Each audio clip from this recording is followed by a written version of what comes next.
Welcome back to the Ross Bolen podcast, presented by Bolen Media. You can probably guess my name, and I'm here with producer Kade Orris for today's show. Kade, say hello. Hello.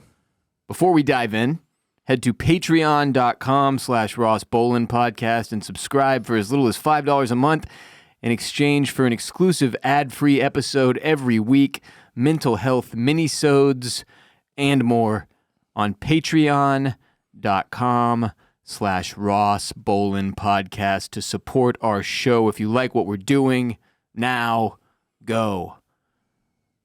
I took baby RJ, 8 months old, to Austin City Limits Music Festival this past weekend, Kade, which was like going in. Honestly, I tried not to think about it too much because music festivals can be stressful in and of themselves without an infant present.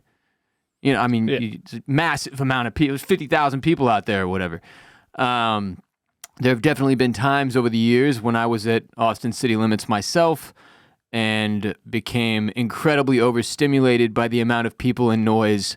And I guess the booze and the drugs probably had something to do with that as well. Yeah, but to the effect. Where I had to like step away, or, you know, at one point, I've told this story many times, but I was at a Kendrick Lamar concert and I accidentally inserted myself into the mosh area, and I had to exit about a minute and a half into his first song. And I just walked out of the crowd, and I walked straight home. But the point is, I tried not to think about it too much because I didn't want to build it up too much, but I was really excited to take RJ out there because it's one of my favorite things about living in Austin, going to Austin City Limits. And I hadn't been in 3 years. I didn't realize this either, but like 2020, the show was canceled. 2021, I was sick. In 2022, my wife was sick and I was having mental health issues. So it had been 3 years since I had been. And I think I've been 11 times. Because I started going when I was in college at Texas State University in San Marcos, which is only like 30, 45 minutes down the road from Austin, Texas, where, you guessed it, Austin City Limits Music Festival takes place. I love going. It's like, I've said this before too, but it's not just the lineup. It's the experience of being out there. I don't really care who's playing necessarily. And that is even more true now that I'm older. But first things first, getting into the festival itself with a baby is about 50% easier than without. Because it turns out all you have to do to use the Platinum VIP entrance to the festival, which I think costs like $1,500 if you buy a Platinum VIP badge, all you have to do is reproduce. Just have a baby. Just make a baby. And then you get to use this fucking side entrance, no line, no waiting, and they just like wave you through a metal detector with your stroller. Just like, yep, whatever. You're good. Yeah, sure. Nobody with a baby could possibly be dangerous. So Could you bring like a fake baby, you think, in a stroller? 100%.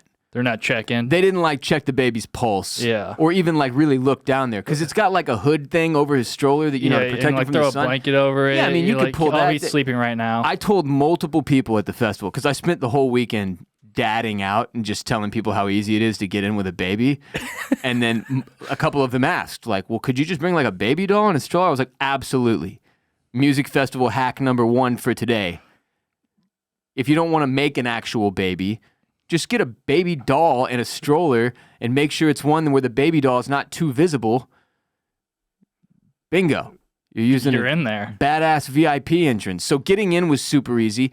We also, because like you're taking the stroller, you're taking a baby, you can't Uber. Yeah, you got a lot of extra stuff with you. Well, you can't Uber because there's no car seat in an Uber. Mm-hmm. And just if it was only that, but like also, yeah, you got the stroller, you got the diaper bag, you got all this extra shit you got to bring when you've got a baby with you. So we had to drive and park, but there was parking a half a mile from the entrance.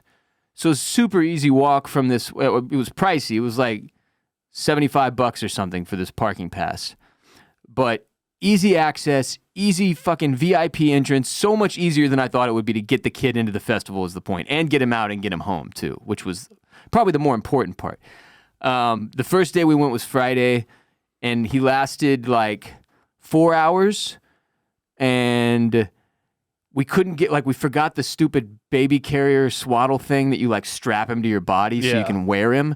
And he sleeps a lot better in that than he does in the stroller. We forgot that thing, so he was, like, having trouble staying asleep and got a little ornery at the end of the 4-hour shift.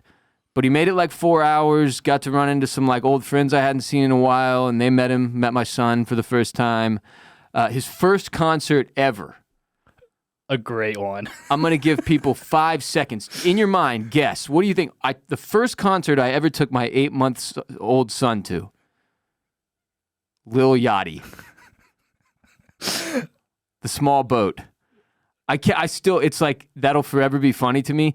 I was telling Cade, like, I need Yachty to stay hot for at least 10 more years. Yeah, and, like, not have any controversy surrounding him either. Not get canceled for horrible crime against humanity. So that when I share this with RJ when he's older, like, yeah, the first concert you ever went to was Lil Yachty, that won't be incredibly lame. Because, like, for me, I remember my parents telling me, like, we took you to ZZ Top when you were a baby. And I was like, oh, that's kind of tight. ZZ Top's like a classic rock legendary group, you know, like Rock and Roll Hall of Fame. So I need Lil Yachty to hold up. And I feel like that's a risky play. Because I'll say this about Yachty. His music is not predictable. He starts, first song he performs was off of the latest album, the kind of psychedelic rock album, if you will. And pretty chill. Psychedelic rock vibes tend to be pretty chill. That was pretty chill. Then he played like 6 mosh pit inducing songs in a row where I don't even know what he's just yelling. Yeah, he was yelling a lot. Yelling into the microphone as loud as he could, to the point that, again, I'm dadding out there. I'm 36. I'm not the spring chicken I once was. I'm going, do they have his microphone turned up too loud? Like, we were a ways back, my wife and I, with the baby, because, like, Cade was up in the near the pit. Yeah, I wanted to be outside of it because, well, there was, like, just so many, like, kids there. They're like 12, 14-year-olds running amok. Yeah, I'm like, one, I feel too old for this to, like, be there. Well, you don't want to, like, you know, accidentally plow through some child. Yeah, no, that wouldn't be great. And two, I'm just like, I don't know, I was just by myself, so I was like, I'm not really, like, that's the best time to mosh, frankly. That is true, but, like, when you're with the boys and stuff, like, I feel like you get more energy and, more like, confident. I just didn't have that, unfortunately. More willing to rage. Yeah. But no, he was sick. Now I got to hear, like, all the stuff, like, all my favorite songs by him, so that was great. But yeah, he did, like, he's playing his stuff off his new album. He's like, oh, y'all just want to rage, don't you? And, like, everyone's like, yeah, dude. I was in the back like, no, stop. Absolutely not. For the love of God, keep doing the psych rock. But no, he switched over to the rage, and, I mean, I'm not exaggerating. He was just straight up screaming into the microphone. It was very, very, very loud. Like, at one point, RJ fell asleep, and the bass was like, I could tell it was like rattling his stroller, which I think probably helped, frankly, because we had headphones on him, just for the record. That's the thing. You take a baby to a music festival, you got to have baby noise-canceling headphones, because their little ears, their eardrums aren't fully developed. You can, like, damage their hearing if they get too high of decibels up in there or whatever. More dad knowledge for you. And so we had, like, 2 different sets of headphones to make sure, like, if he doesn't like one, we can try the other. But the fucking stroller was rattling because the bass was so intense. It was tight, though. Like, I don't like the mosh version of Yachty. Like, that's for y'all. That's for the children, for the kids, yeah. For the youths. I'm too old for that. That's an example of music that I hear, and I'm like, yeah, this is after my time. Yeah. You know? But his newer shit I really, really enjoy, and he was much better at singing it live than I anticipated. Like, he really did hit some of the notes that I was like... Yeah, it was like when he was singing, like, he was actually singing. I don't think he had a backtrack or anything. Yeah. But then when he was doing, like, his hardcore rap stuff, it was just backtrack and just him yelling. He'd pop in and out. Yeah. Randomly hit on girls in the crowd. Yeah, that was... It got a little weird. Yeah, that was pretty weird. Yeah, you can tell he definitely goes hunting for ass when he's on tour. Yeah, oh, for sure. Well, he's on tour right now, too. Yeah. Typically, the music festival guys, especially if they're not a headliner, it's because they're already touring. So they, like, work in the dates for the music festivals, too, and get that payday and that exposure. But, no, it was It was cool. It was just funny that like I took an 8-month-old, his first concert ever, Lil Yachty. I don't even know. We went to a couple different shows after that, people I hadn't heard of and that I'll probably never listen to again. Yeah. And then we headed out. Saturday I stayed home because the Astros were playing in the middle of the day. Wasn't going to miss that. Playoffs. It's October. Some things are just more important than others. Yeah. Got to prioritize. That's how it goes. Went back out Sunday. Weather was perfect, by the way. It was like, I went and saw this one dude named Niall Horan. Okay. Who crushed. He's like an Irish singer-songwriter. I would say he's like Irish John Legend, but because he's young. Yeah. And also, ironically, I think he's one of the hosts of The Voice, and so is John Legend and like Reba McEntire. But the point is, I went and saw this dude, Niall Horan, because my wife is a fan, wanted to see him, and he's up on stage in like I don't even know how to describe it. It's like a velour tracksuit, but like short sleeves. I mean, he was wearing pants and a shirt in the wrong material. And he kept going, I forgot how fucking hot it is. I can't do an Irish accent. But like, he's on One Direction. Was he really? I think so. He sings his song Slow Hands, if you know that song. Slow Hands. No. Okay, well, it doesn't matter. The point is, he kept going, I forgot how fucking hot it is here in Austin. And like every 10 minutes, he'd say something else about the heat. And I was sitting there like, brother, this is 20 degrees cooler than it's been a lot of the times that I've been out at ACL. Yeah. Like, it's usually 100 degrees. There's people passing out in the crowd and getting like dragged out by paramedics. This is nothing. But he kept harping on the heat, which was just funny to me because we had a brutal summer here. As I've talked about on our show, it was 100 degrees for 45 straight freaking days. Not 100 on the dot, like triple digits, though, is my point. And so to get relief from that, we had like 75, 80. It was like high 50s in the mornings, which was funny because I could tell it tricked some festival goers into wearing like pants and long sleeves. And then you're out there and like it gets up closer to 80 and you're in the direct sun and there's no shade. Like, that's hot. It does get hot. I'm not saying Niall was in the wrong that he was hot. I'm just saying it could have been much, much, much, much, much hotter. But that dude crushed, by the way. Great live show. If you ever get the opportunity to go see Niall, weird name, Niall, go do it because it was fun as hell. You don't have to be a 16-year-old British girl to enjoy his shit. Like, there was a lot of teeny boppers in the front row screaming like he was Elvis. Yeah. And that was interesting. But yeah, we had fun, man. It was a really, really good time. It was easier than I thought it would be. Most things about parenting are harder than you think they would be. Like you don't realize until you're in the shit. But going to festivals, fairly straightforward, man. Like, it was pretty awesome. I was pleasantly surprised. The kid had a blast. Seemed like he loved it out there. Like, what the fuck? What are we doing? Who are all these people, man? I could tell he was just like people watching, you know. Babies look at everything and try to they're very observant. But yeah, shouts to Austin City Limits Music Festival. Still one of my favorite things about living in Austin. But yeah, there's actually one downside from this weekend. What was the downside? Kendrick Lamar showed up a little late to set, which flight troubles. Yeah, I'm not sure what's up with that. I'm so glad I didn't try to stick it out and stay for that show. I did. I would have been pissed. It was rough because I didn't see anyone for like 2 hours. I went to like Major Lazer for a little bit. They had like a really cool show. That was tight. I saw it from a distance. Yeah, they had all the visuals and stuff going crazy. Major Lazer does a great show. And then Major Lazer. I met up with an old buddy of mine. Like, I just ran into him randomly, and I was like with him and his girlfriend and a couple other people, and they wanted to go to the Lumineers because we were waiting for Kendrick because he's going to be here at 8:40. And then they said he's delayed. We don't know when he's going to come on. Yeah, so they put up on the screen, Kendrick Lamar has experienced plane trouble. Yeah.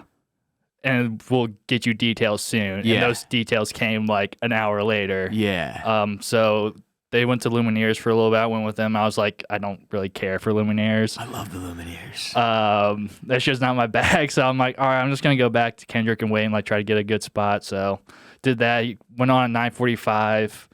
And he said oh, I'm going until they shut me off, which was like nice to hear. But like, Well, that's what he did. yeah, and that's exactly what he did. He like only performed for 30 minutes, but those 30 minutes were incredible. It's still such a. I feel like you walk away no matter what. You walk away feeling like you got like ripped a little bit because you don't get the full show, but at least you got a half hour. Yeah, and he played all of his hits, like a lot of bangers, which I love. Hashtag bangers.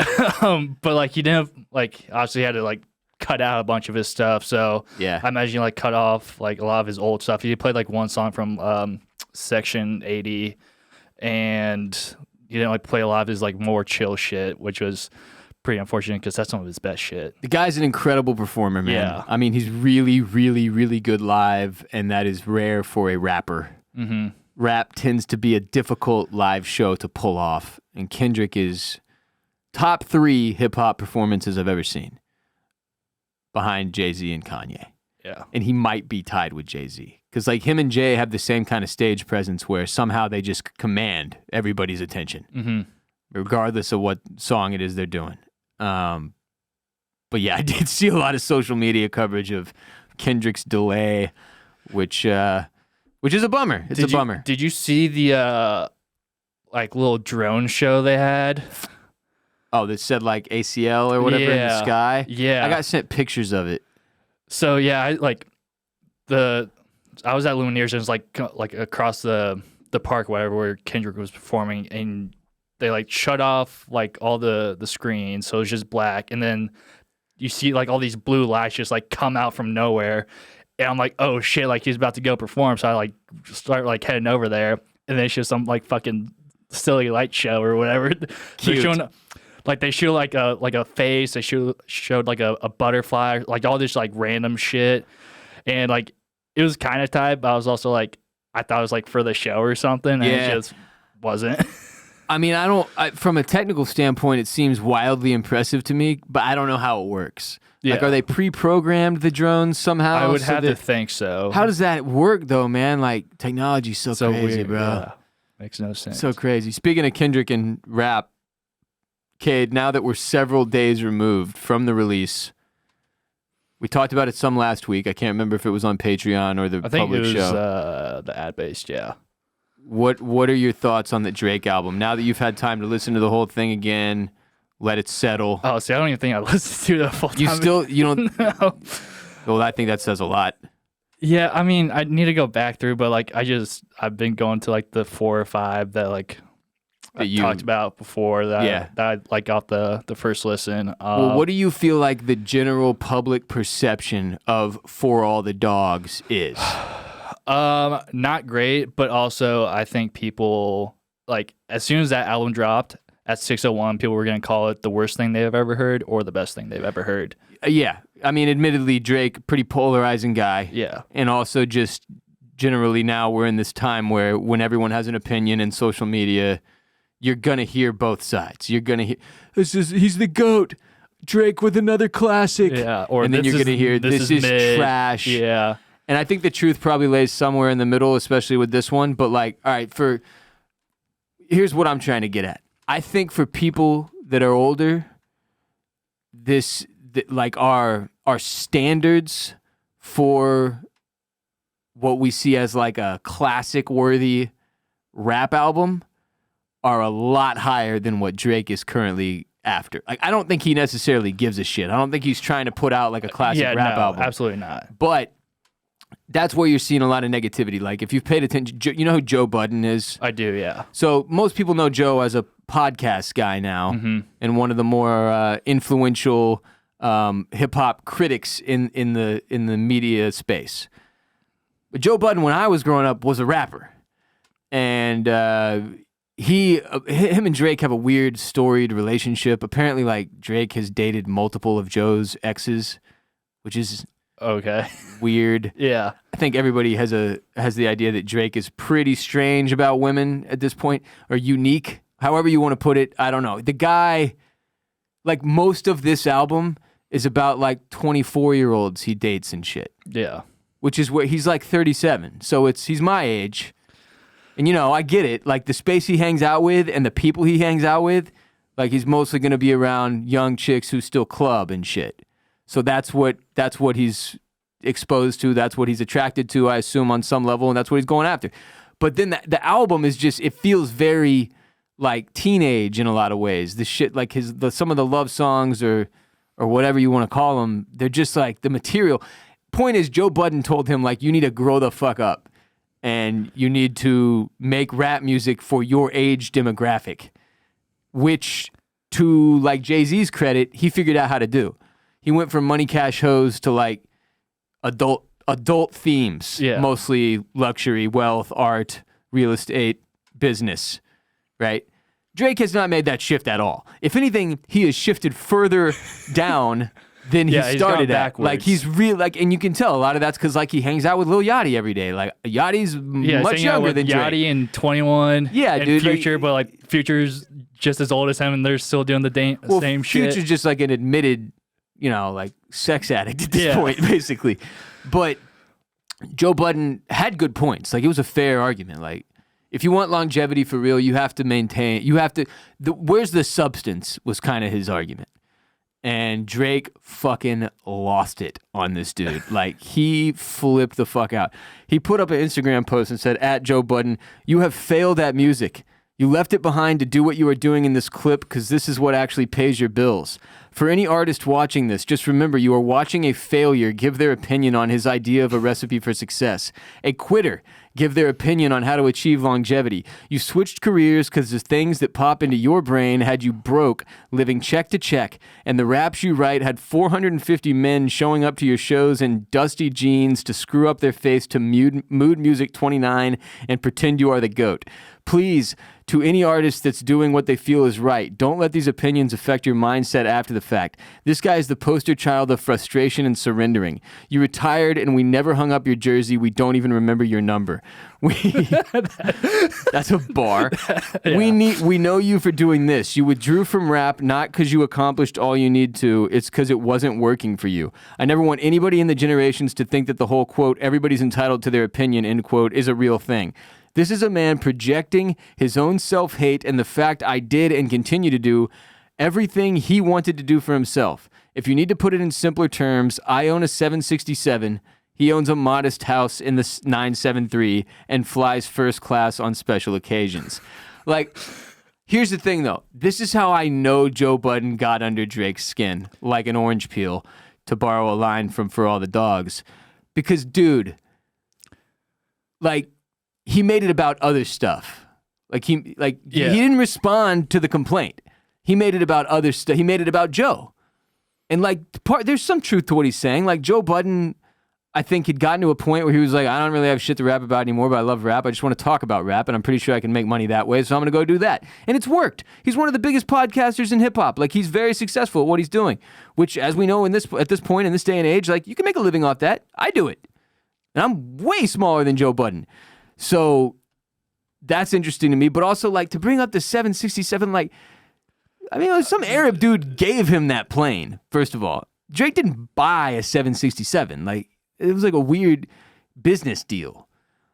And like, saying you're worth more money than somebody else or you've had more commercial success, an artist does not make you. Like, that does not make you better. Like, that doesn't mean that person is wrong. So like, I hear both sides of the argument. I know there's Drake stans who are like, nah, this is what we want. Like, it's great.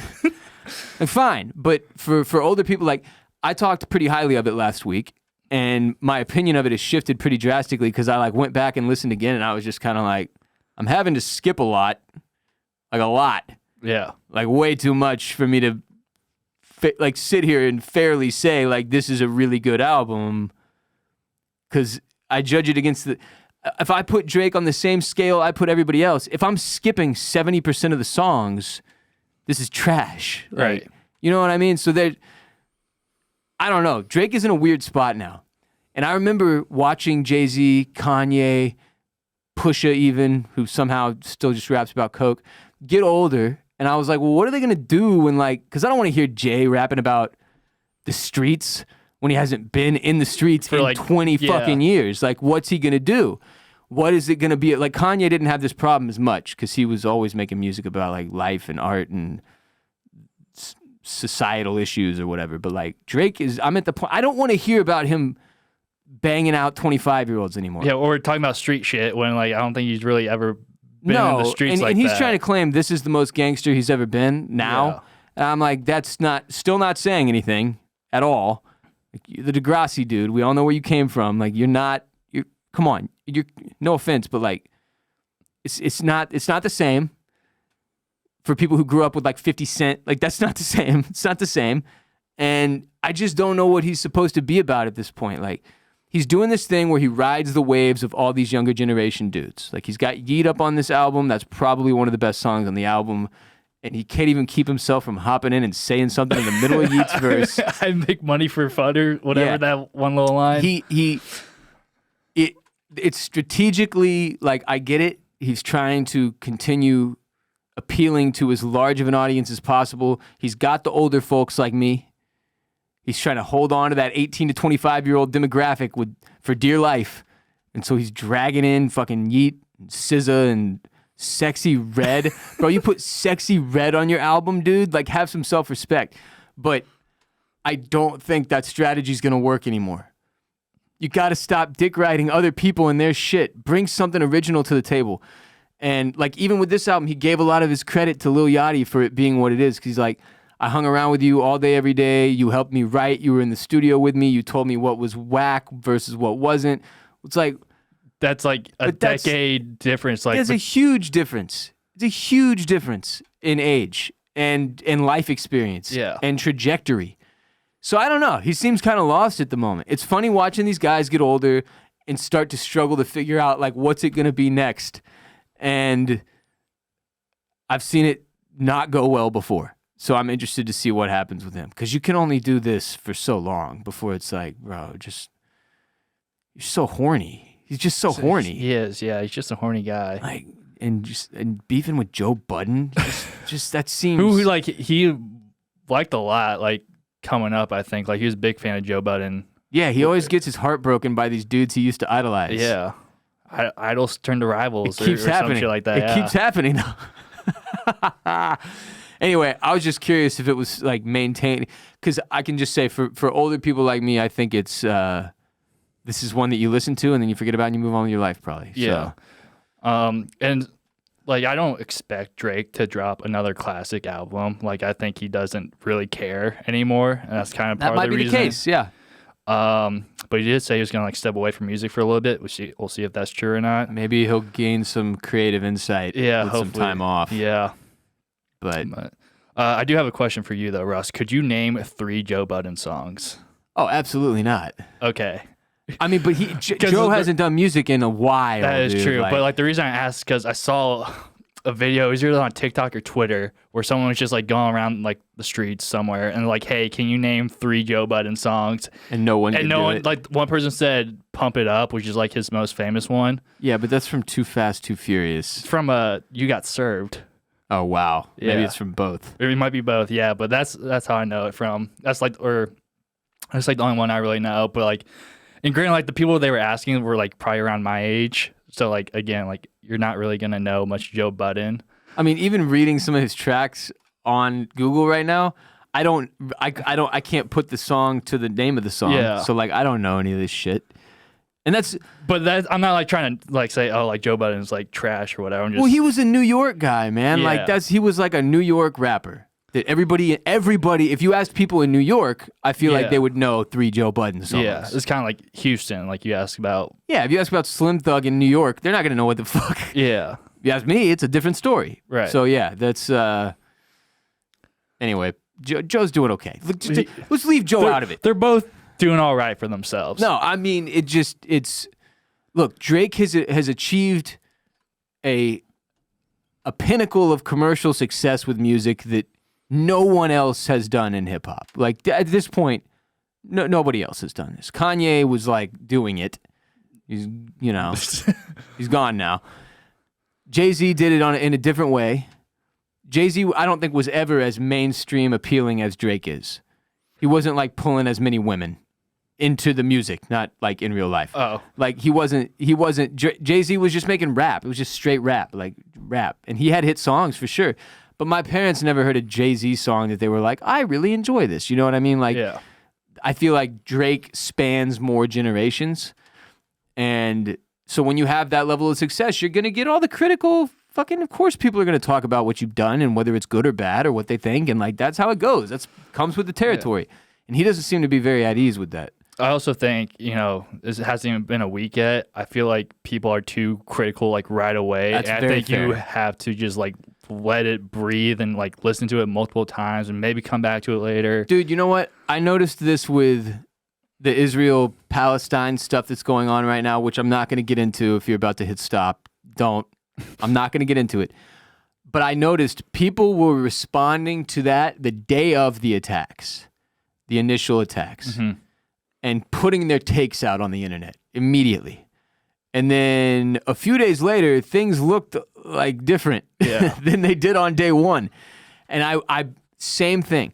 In this day and age, we're all so quick to be like, I got to give my take on this now. I definitely fall victim to this sometimes. I did it with the Drake thing. I should have just shut up and waited to talk about the album until I had the chance to fully digest it and see if it drew me back in. Because that's how I know it's good. If I find myself like stoked to get off work so I can listen to the album in the car, that's a good album. Yeah. But like I didn't even wait. I was just like, I heard it once this morning. Now it's time to talk about the Drake thing because we got to get the clicks. You know what I mean? Yeah, I got to get the takes out. But that's not even. It just doesn't make sense. It's not necessary, and it's something that is the result of the internet culture. And I hate it. I hate that because you're right. People are too quick to judge, and you feel differently like a week or two later. Yeah, I mean, like there's still like old Drake songs that like I didn't really listen to the first time like an album came out, and then like it like comes up randomly on my Spotify. I'm like, holy shit, this song sounds amazing now. Yeah, and just to be clear, Drake has had an incredible career. He has a lot of songs that I really enjoy. A lot of ones that weren't hits that I really enjoy, like whatever that's called, like deep cuts. Deep cuts that I really enjoy. And I'm not trying to be a hater. I'm just saying this one has not grown well on me over the past several days. I've just been like, oh fuck. Which has happened a few times with him lately, and I'm just like, I don't know, man. I loved that fucking goofy-ass Caribbean dance album he made. Honestly, never mind. I love that shit, dude. I still love that shit. Like, the one he made for Virgil or whatever. Like, that shit, I love it. I don't know why I love it, but I love it. And so, yeah, I'm just saying. It's not like I'm some pure hater who doesn't want to give the man people props. hated that one, but like again, it's just like everyone's a bit like just because you don't like something doesn't mean it's bad. No, that's absolutely fair too. That's very true. Very true. Anyway, we can move on from Drake and Yachty dominating the first part of the show. Fucking Joe Budden. Fellas, can you smell the pumpkin spice in the air? If you haven't heard, it's Fresh Face Fall, and nobody else can give your face the love it needs other than our friends at Manscaped. Today's episode is brought to you by Manscaped. The folks who changed the game below your belt are also here to help with their brand new Handyman electric face shaver designed to give your face that smooth finish without the mess of a wet shave. It's the perfect tool for men with all beard lengths. Whether you're lining up your neck or taking it all off to feel that autumn breeze, make sure to join the 9 million men worldwide who trust Manscaped. With our exclusive offer, head over to manscaped.com, use code RBP for 20% off and free shipping. Don't be a bad apple this year. Choose Manscaped. Personally, I'm not really a full-blown beard guy.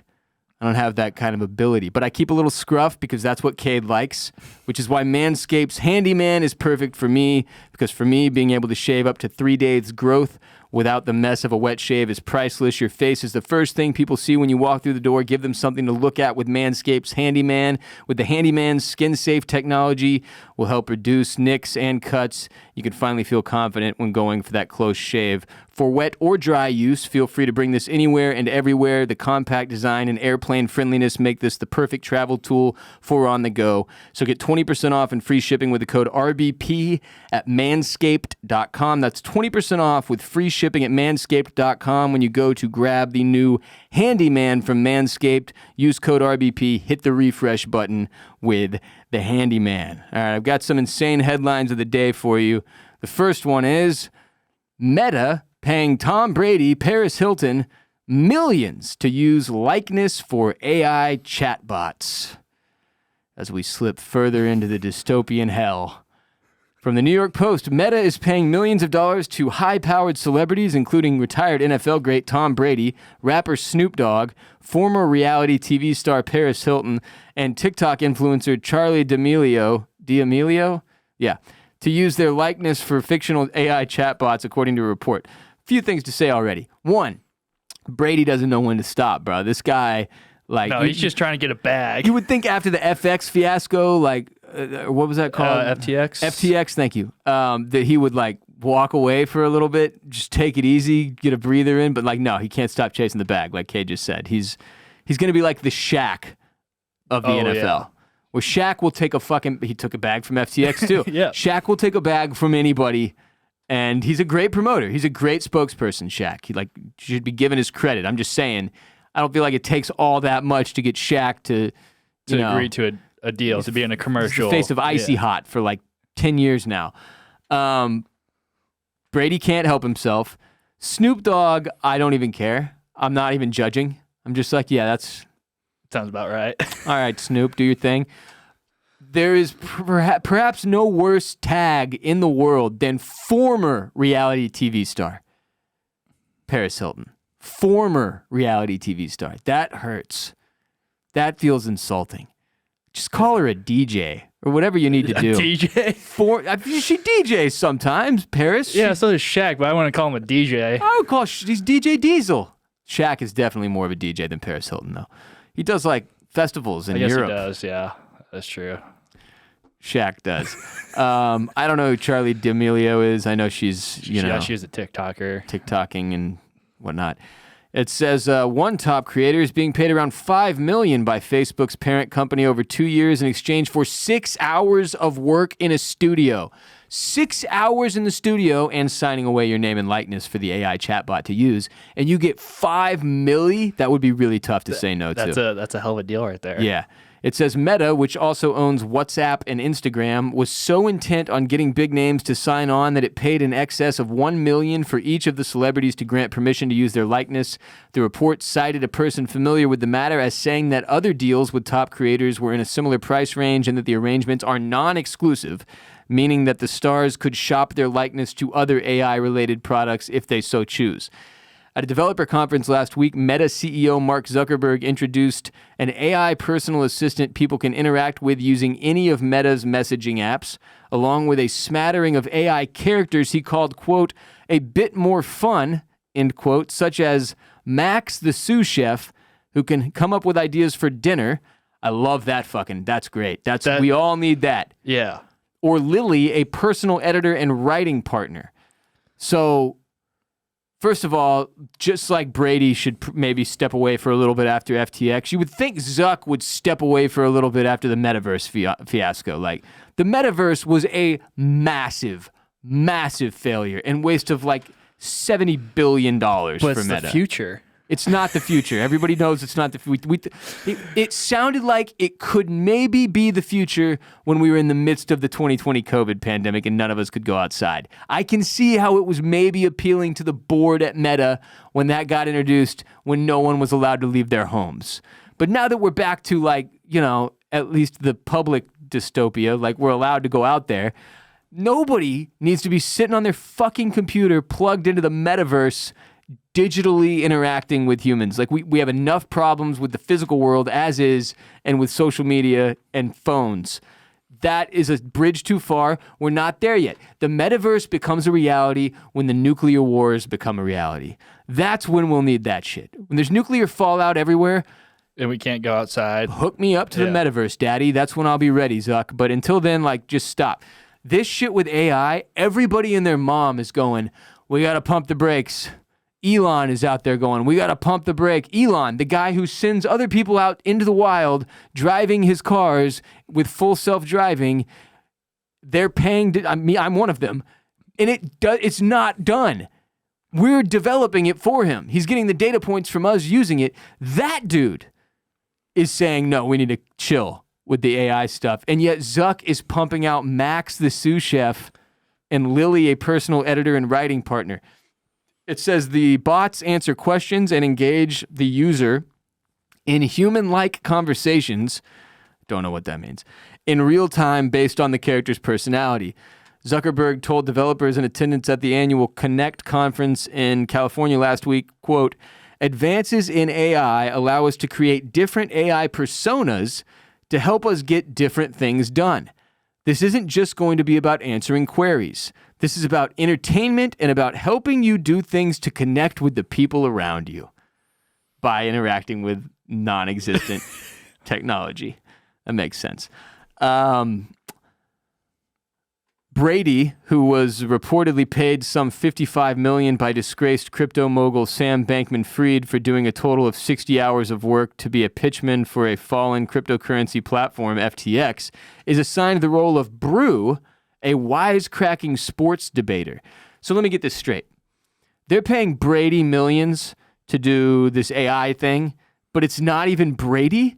No. It's Brew? Yeah, no, they don't give them their real names. That's idiotic. Why pay Brady? Yeah, it could be anybody. Yeah, it's not like you're. I mean, yeah, you're obviously not talking to like Brady. So like I've seen like the interface for it. And they just have like it'll be like Tom Brady in the corner of the screen. It kind of looks like a FaceTime thing, right. But like he's not saying anything. He's just kind of like looking around or whatever. What the fuck? And then it's just like a message, like DMs, pretty much. I'm a wisecracking sports debater though. I'd do this for like $10K. You have to drop millions on Brady. Yeah. Says 2 other sports stars, retired basketball great star Dwayne Wade took on the role of Victor, an exercise coach, while tennis ace Naomi Osaka played the role of Tamika, the manger master. Is that Manger? Or is it supposed to be manager? I don't know. It says manger. Who was out to, quote, prove it's cool to geek out. Okay. Max is played by real-life chef Roy Choi, while Snoop Dogg, who is seen wearing a red-collared cape, portrayed a, quote, dungeon master who encourages users to get medieval. Yeah, his is like a Dungeons and Dragons type thing. I think you can like... But what do you ask that fucking guy? I don't know. Also, I feel like a lot of the people they got for this also were part of FTX. Like, I know Naomi Osaka was. I feel like Dwayne Wade might have been too. Paris Hilton is Amber, a forensic specialist who solves crimes. Why? But why? That's my question. Because like they're trying to provide entertainment for someone, I guess. But I thought I just don't understand what Meta is doing. Like they just keep coming up with the dumbest fucking ideas that fall flat on their faces, burning billions of dollars. And then they just do it again and again and again. They have so much fucking money. They don't know what to do with it. It just doesn't matter. It just doesn't matter. This Meta makes me appreciate and respect Apple so much more. Because you know how the iPhone is kind of like falling off. It's not like it used to be, where every time a new iPhone would drop, it was legitimately like world changing. There'd be technology introduced in every new phone that you were like, no fucking way, this is insane. And now it's like, we found titanium on the moon, and we're using that for the case. And here's another camera. And there's a 7th camera now on the bottom. Like, we just don't give a fuck anymore. It's not the same. But at least they don't go out and spend all that money they've got doing dumb shit, constantly embarrassing themselves like Meta does. Like, Zuckerberg cannot help himself. Paris Hilton is Amber, a forensic specialist who solves crimes. You push that across my desk, and you are fired. I do not understand how the fuck this is real. D'Amelio, who was a competitive dancer before she shot to social media stardom and amassed some 150 million followers on TikTok, portrayed a dancer known as Coco. Oh, so good, they got that one right. The chick who dances gets to be a dancer. Why the fuck is Paris Hilton the forensic specialist and Snoop Dogg a dungeon master? I feel like for like some of them, maybe they're just like, okay, like what like other interests do you have, or like what hobbies did you have before? I guess, and so they try to like try to find something like in that area. Jesus. But like, and then like I saw like someone like like actually use the messaging and like the first thing this person said, it was to Kendall Jenner or like whatever. Her name's like Billy or some shit like that. Okay. And she just said like, "What's up, bitch?" And so Billy responds, she's like, "Hey, I thought we were friends. Why would you call me that?" And she said, like, "We're not friends." And like she's just like fucking with the AI, obviously. Dude, that's so lame. That's like what Siri says. If you call Siri like a bad name, yeah, it says something like, "Hey, I thought we were friends." Mm-hmm. And then Mr. Beast is also one of the AI people, and he just like tells jokes, I guess, is his thing. Millions of dollars. Millions of dollars. Millions of dollars for that, bro. Yeah, I mean, like, I've seen like half of the movie Her, and I kind of feel like this is where we're going. Oh, where, for sure. Where like Joaquin Phoenix wants to fuck his iPhone, basically. Yeah. And like, because he's like so lonely. He's so cut off from the real world and people that he falls in love with his AI assistant. Yeah, and that's gonna happen here. Yeah. I feel like that's where we're headed. No, that's where we are. What do you think all these fucking, what are the name of the dorks on, what do you think all these incels are going to do? All the incels online who are angry at the world because women don't want them, they're going to turn to the technology. They're going to shoot their shot at Billy. They're going to turn to the technology. And to Amber, the forensic specialist. And the AI is eventually going to manipulate enough of them into a small army that they use to attack, which will be quickly cut down because all those incels, they can't do shit. No. Well, unless, they're handing up Dwayne Wade, a.k.a. Victor, for some exercise routines. Shit, that's a good point. Yeah. That's a good point. I hate AI. I've used chatbot, what's it called? Chat GPT like 3 times for fun. And then I got bored, walked away. I've got friends who are like, they use it for work a lot. Shit like that. Like, I get it. It was not helpful for my job. No. It's a creative job. Yeah, for more like technical stuff, it kind of makes sense because it makes your job easier. Cut out the works, shave off hours from projects. I get that. Yeah. I understand. That makes sense to me.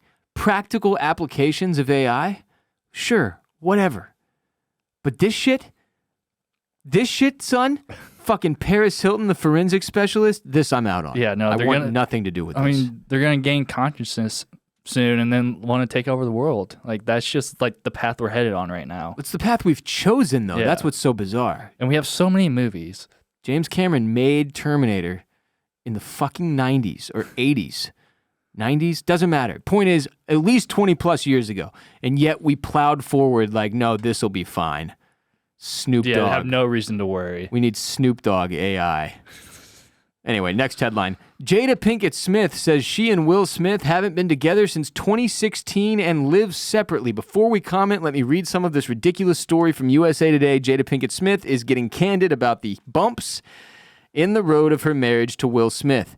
In a preview of NBC News and Today Show special tied to Pinkett Smith's upcoming memoir, Worthy, the Set It Off star revealed she and Smith have been separated since 2016 despite showing up as a united front publicly. Quote, "It was not a divorce on paper, but it was a divorce," host Hoda Kotb said, which Pinkett Smith confirmed. She also revealed they live separately. Pinkett Smith explained why the two never formally announced a separation. Quote, "I think just not being ready yet, still trying to figure out between the two of us how to be in a partnership, right? And in regards to how do we present that to people, and we hadn't figured that out." End quote. Despite their years-long separation, Pinkett Smith said she has no plans to file for divorce. Quote, "I made a promise that there will never be a reason for us to get a divorce. We will work through whatever, and I just haven't been able to break that promise." So I'm sitting here like, damn, Will Smith slapped the shit out of Chris Rock for a joke about a woman he's legally linked to but not even romantically involved with anymore. But wait, there's more to the story. Pinkett Smith also reveals in her new memoir that Chris Rock asked her out on a date amid rumors that she was divorcing Will a few years prior to the slap. The Girls Trip star, 52, why does it have everybody's age? Anyway, explained to people ahead of the book's debut, quote, "I think every summer all the reports would come out that me and Will were getting a divorce." She continued, quote, "And this particular summer, Chris, he thought that we were getting a divorce, so he called me and basically he was like, 'I'd love to take you out.' And I was like, 'What do you mean?' He was like, 'Well, aren't you and Will getting a divorce?' And I was like, 'No, Chris, those are just rumors.' And he was appalled," Jada recalled, and he profusely apologized, and that was that. So now I'm starting to understand a little bit more. Like, first, here's what it sounds like to me. Will Smith is probably the biggest cuck on the face of the earth. And I feel bad having to say that. But like, bro, what the fuck are you doing? What are you doing? Get a divorce. Be a grown up. Get a fucking divorce. I've done it. It's not that hard. Get a fucking divorce. This is so pathetic, dude. He's still showing up to all the award shows. Like, it's basically like they were like, well, you need it for the business. Right. We're going to keep up this image for the business. But, like, clearly he's still hung up. Because the Chris Rock slap, to me, now it looks more like it's about him asking his fucking wife out than it is about him making that joke about her bald head. That's what it looks like. That's just what it looks like. It looks like he's the biggest cuck in the entire world. I don't know if he actually is. This is all speculation. But these two goofballs have thrown their personal life and relationship in detail out into the public so many times. But at I feel this like point. It's more Jada than Will. I don't see, like, I see 100%. I see stuff from Jada like every few months. This is her whole fucking identity. Yeah. That's why I'm saying get a fucking big boy divorce. Stop letting this woman run you through the fucking media mill, dude. Like, this is brutal. No one should have to live this way. Everybody's seen that look in Will Smith's eye. Like when he had to do that Red Table interview where she's talking about her entanglement with some fucking dude that she was in a relationship with. Like, the look in his face is like someone who's dying inside. Run, bro. Get the fuck out of there. Or I guess you're not even in there. That's the point that doesn't make any fucking sense. Get a divorce. Holy shit. Spare us any more of Jada Pinkett Smith. This woman stinks. She stinks. She seems like a toxic, manipulative psychopath. And I feel like I don't even like Will Smith. I'm not a fan. I can't. And it's because of her. It's because of this shit. The more I think about it in my brain, I'm like, why is it that I really don't like Will Smith? It's because of Jada Pinkett Smith.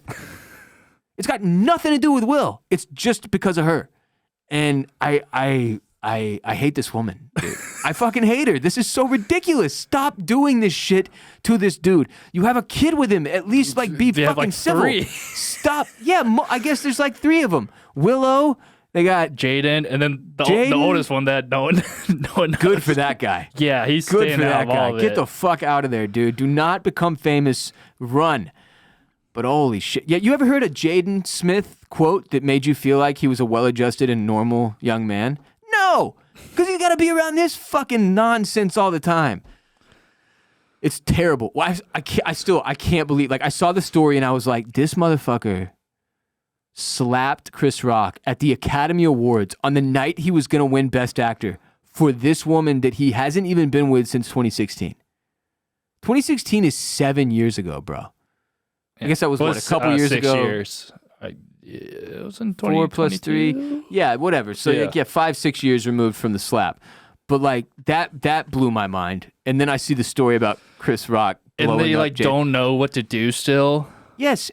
Next question. Chris Rock, what the fuck? What are you doing? You've been watching all this play out in the media and you went, you know who I want to take out? Jada Pinkett Smith. Yeah, she seems well adjusted. She seems like the person that I want to spend time with on a romantic date. She's still not upset about. Are you trying to ruin Tupac. your fucking life, dude? She still brings up Pac. She still brings up Tupac. I saw a tweet, I think it was earlier today, where someone said, like, Will Smith is a better man than me because, well, you know how they found Tupac's killer, or like alleged killer, maybe. Yep, she made the news again that day. Yeah, and someone says like, oh, like Will Smith's a better man than me because I would have like bailed out that dude like immediately. Paid for his bail. Yeah. What a mess! It's nasty out there in Hollywood, bro. These people do weird shit, maintaining a relationship, or the image of a relationship for years and years and years after the relationship has ended, for the sake of what sounds like was mostly business. Is crazy and super unhealthy. And I'm pretty sure, like, one of the comments I saw about this was like, Will Smith passed over Margot Robbie for this shit. Like, oh yeah, because they've been in at least 2 films together. If that is true, if he ever had even a small window of opportunity with Margot Robbie, and he let that pass him by because of his fucking pretend relationship with this toxic temptress, Jada Pinkett Smith, that man is a fool. Biggest back fumble of all time. What an idiot, dude. What an idiot. And Chris Rock somehow maybe even a bigger idiot. God, hit her up one of the summers that he saw divorce rumors. Hey, Jada. Jesus, Chris. Pull yourself together, man. That's it for Insane Headlines. Fall is here. It is officially layering season. All the fashion aficionados out there know this is dressing season. They know personal style isn't just about having a signature look. You can define your style piece by piece, and fall is the perfect time to add a few new layers to your wardrobe. Elevate your closet with Indochino for custom-made to measure pieces at an off-the-rack price. Today's episode is brought to you by Indochino. This season, Indochino has new colors, fabrics, and styles to choose from classic suits for special occasions to head-turning outerwear for your sidewalk stride. I can tell you personally, the Indochino experience is incredible. Whether you go to one of their showrooms and get measured up, or you do it from home and order online, I have done both now. I went to the Indochino in Austin, the brick and mortar, my first time using them. But for my most recent order, I measured myself at home. I checked out all their wares on their website and ordered there. And in the end, the result is still the best custom clothing experience I've ever had. I got their Stockport wool linen olive suit with a Halesworth basket weave shirt. It's a look you can find on my Instagram that many of you have complimented me on. It's my favorite suit and shirt I've ever owned. Very, very comfortable, very good looking, perfectly tailored to me. And I got that all just ordering from my computer at home. Everything in Indochino is designed and made to fit you. Every suit is made to your exact measurements, and you can customize every detail. Create a suit that fits you and your style perfectly with endless customization options so you get the exact look you want. Blazers, pants, outerwear, and more designed and made for you. The luxury of ordering custom clothing at a surprisingly affordable price. Hundreds of high-quality fabrics to choose from. Quality European wools, linen, and cotton in a wide range of colors and patterns. Design a look personalized to your style and taste without the luxury price tag. Add fresh layers to your fall style with Indochino. Go to Indochino.com. Use code RBP to get 10% off any purchase of $3.99 or more. That's 10% off at Indochino.com. Promo code RBP, Indochino.com, code RBP for 10% off any purchase of $3.99 or more. So one of the things I noticed at ACL this past weekend, I took my Zyn out there, my Zyns, my little can. Gotta get that nicotine in me, at the Festy. And I had one in at one point, top deck. It's where I put them usually. Mm-hmm. And I was taking a selfie with my wife and the baby. And I guess I've never taken a photo with the Zyn in before, but I noticed after the fact, my smile's all jacked up when I have one of these in. Like one side of my lip didn't move, and the other side, when I smiled, because there's a pouch in there. Mm-hmm. And I was like, shit, I can't do photos with a Zyn in. This is a disaster. It's a fucking problem. And I don't know what to do about that. I moved it to the bottom deck, but that felt weird because I've never Zinned on the bottom deck. I've been a top deck guy. I thought everybody was a top deck guy. Now I'm questioning my entire existence. Because I have a couple of friends that do. I feel like they're bottom deck guys. This is the thing about where we've gone with nicotine here, okay? At first I was making fun of vapors, right? Because you what's the joke? You look like you're sucking a robot cock or whatever. It's just a ridiculous thing. And the further we get into this era of vaping and zenning, the more I'm like, oh, this is a mess. Because back in the day, smoking a cig, you had to earn it. There's smoke in the air. It fucking reeks. Your hands turn orange. Everything smells. Your teeth are yellowing. And you're getting cancer. You had to really want a cigarette, dude. You had to earn it. Now, you just take a puff of this little fucking vape, and that's it. And we think it's, obviously it's probably healthier for you in some ways, right? Less carcinogens or whatever. But we don't know the long-term effects of this shit. Idea. We don't have a fucking clue. Remember popcorn lung came up at one point? It was like, oh, people are getting popcorn lung, where your lungs feel like, I don't even know what it was. You can Google it if you want to figure it out. I'm not going to try to sit here and pretend. But there have to be things with the Zyn too, right? There's got to be, popcorn gums or something, but there's got to be downside. And my point is this. Your generation and even mine, that I feel like we still somehow got sucked in. At first we were just making fun of y'all, and then now everybody I know that used to smoke is vaping and zenning, and you don't have to earn it with the Zyn either. Dip, you have to earn that shit, son. You have a giant, nasty, brown tobacco ball jammed into your fucking mouth that is creating an insane amount of saliva and spit that you need somewhere to spit. So you've got a cup on you. Everyone around you is turned off and running for the hills because they don't want to be around. It fucking smells. You had to earn it. Zyn, nobody knows until you smile for a photo. Nobody knows. There's no like brown spit. There's no. Don't need an extra cup with you at all times. Don't need that shit. It's too easy now. It's too easy to get hooked and then stay hooked. And there's way less downside that makes you go, God, I need to quit this shit. You're not walking into a room after you have a cigarette and people go, Jesus Christ, dude. Like you reek like smoke. Yeah. You're vaping in the meeting because everybody's vaping in the meeting. Nobody gives a fuck anymore. No, Just it vaping. smells like actually pretty good. It smells like fruit and shit. Oh, look at that. It's a lovely little fucking flavor in the air. It's vaping and zenning and it's everywhere. And I don't know how we come back from this. Like I feel like more people are addicted to nicotine now than ever before. It's gotten wildly out of control. And there's just way less obvious downside than there used to be. Where I just am curious what it's going to look like in another 10, 20 years. Like how this game has changed entirely. Now when I see somebody smoking a cigarette, I'm like, that's a serial killer. Or a time traveler. Yeah, they're going through some where shit. the fuck, unless you're at a bar, then it makes sense. Keep in mind, I am never at the bar. So if I see somebody smoking a cigarette, I'm like, that person is rock bottom right there. But at the bar, I get it. You know, that's old habits die hard, and everybody rips heaters when everyone they're needs a drunk right? cig, yeah. But it occurred to me this weekend when I took that photo, I was like, my God. First of all, it looks like something's wrong with my face, but like I had just kind of forgotten that I even had this in there. And the game has changed so much from back in the day. Because at ACL, I used to bring a full can of dip. Yeah. And I would just be out there with a fucking hog in, spitting in the grass. And, you know, everybody around me would be disgusted. But I had to earn it. Now it's a secret. Nobody knows. No one knows. I've also spent a lot of time talking about tipping lately. All the issues we have with tipping. Right. How COVID broke the system. How everybody's asking for tips for things that aren't tip worthy. Last week I went to get a car wash at like one of these, you know, not like super nice, but it's called like H2O, I think. And there's like people, humans, not a machine. It's the human beings. They clean they wash your car. Yeah. Right? Were they in like bikinis or anything? No, unfortunately, it's like pretty much the polar and utter opposite of that. It's just like hefty gentlemen in overalls and t-shirts. And they washed my car, but like the dude, when he was like, what kind of car wash do you want today? And we were both wearing Astros hats.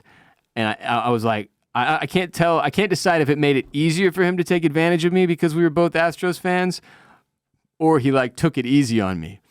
But I was like, yo, I have this big scrape down the side of my car from where I like hit my garage. It's a long story. Just okay, yeah. Suffice it to say, this wasn't really my fault. It was my wife's fault.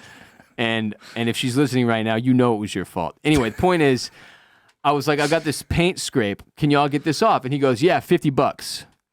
And I was like, God damn, $50. Like, I feel like the whole car wash was $50. Now I'm adding $50 on top of that just for you to scrape this paint off. And I know you just pulled that number out of your fucking ass. It's not like that's the price because it's on a menu. Yeah. He was just seeing what he could get away with. And then what? I'm supposed to argue with this man? What about $30? Yeah, you're supposed to barter now. You know what I mean? What if he's like, no, go fuck yourself? Yeah. And then it's like we're in this weird situation. Are they going to do a shittier job on my car because I tried to ask for a lower price? So I didn't fuck with it. I just went, fine, just get the paint off, $50, whatever. But because I felt like he ripped me off, when I went to pick up my car, there's two dudes posted at my vehicle, very clearly fishing for tip. And normally, I tip the car wash people.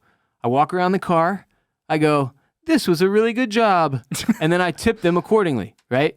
Maybe it's $10, maybe it's $20 if I'm like, God damn, my car looks better than it did when I bought it. In this case, in my mind, I was like, that guy at the front desk fucked me. $50, fucking Astros fan, ripped me off. $50 to get some paint off the side.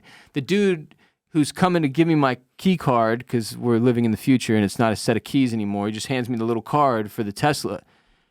I could tell he wanted a tip. And he goes, look, we got the paint off of the side. And I looked up at him, I went, oh yeah. Yeah. And then I got in my car and fucking peeled off and drove off. And I didn't tip. And I feel bad. That's why I'm telling you today. Because this is me confessing. I should have tipped. But there was two of them. Two people.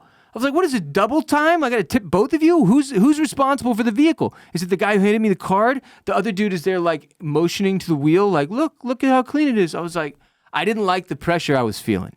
On top of the $50 that the dude took me for to get the paint off of the side, I was like, I don't like this situation. I'm fucking leaving. And I did it. And I was proud of myself for about 20 minutes. Yeah. And then it sunk in that those two people...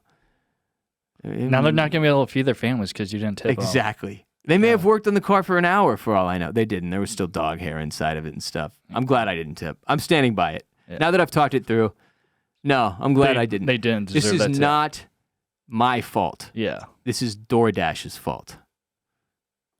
Oh, okay, yeah. They screwed the tip system up, man. I have all these negative thoughts and feelings about tipping now. I was like, where did DoorDash come into this? It's because of the goddamn delivery apps and every fucking grocery store checkout counter asking me for more money, and everybody wants more money and is trying to get all your money all the time, and I'm sick of it.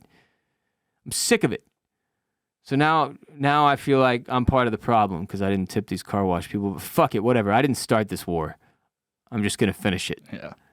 You know? Car looked great, though, for like 3 days. Yeah, maybe you just want to... Well, I know you had the scrape or whatever, but yeah, just take it to one of the... I usually do it myself. Yeah. Or just take it to one that people aren't doing No it. humans? Yeah. Yeah, the robot probably let the asks for AI a tip. do it. Fucking thing asks for a tip afterward. Yeah. It's probably using Tom Brady's voice, too. Next thing you know, I got to tell Tom Brady now. Yeah. Anyway, that will do it for today's show. But please support our sponsors by hitting the links in the description of this episode and using our dedicated URLs and codes. That is how we pay the bills here at Bolen Media. You can find all the links for all of our sponsors for today's episode in the description below. Check out our other shows by going to bolenmedia.com. We've got Jared J-Bone Borislow, who has returned for his most recent episode of Formula Bone. In my opinion, the world's greatest F1 programming. He does a preview and a recap for every single race. The race this weekend was... Qatar. Yeah. Yeah, I turned it on for like the first 5 minutes. Hamilton and George Russell hit each other on the first lap. Hamilton was out. I'm like, and so am I. So that was not Did Verstappen win? Yes. Wow, shocker. I know. And if you want to hear about how he won and the crash... Apparently it was like one of the... This is J-Bone's word. It was like one of the weirdest races like ever. So it is one you should definitely check out the recap This is the great thing about Formula Bone. No matter how boring and predictable the race may be, J-Bone makes it even more entertaining than you could have possibly imagined on Formula Bone. Go to youtube.com/@FormulaBone. With over 100,000 subscribers, J-Bone covers every F1 race, preview, recap. He missed a couple there because he was on his honeymoon. Now he's back. J-Bone! We've got Oysters, Clams, and Cockles if you like TV and movies. Hosted by myself with Mr. Barrett Dudley, one of my best friends of over... Oh, God, I don't even know. 25 years maybe? I don't know. A long time. Over 25 years. Almost 30 years. I'm old. No, I can't do math either. That's the problem. I'm 36. I've known this dude since I was like 14. So over 20 years. Yeah. Oysters, Clams, and Cockles, wherever you get your RBP. If you're a Houston sports fan, the Astros are making another playoff run, and I'm talking about it every week on Banging the Can, as well as our Houston Texans, who are no longer embarrassingly dog shit, which is... That's huge for us, man. What a turn of events. Banging the Can, also available wherever you listen to RBP. Go to bolenmedia.com/shop to get yourself some merch.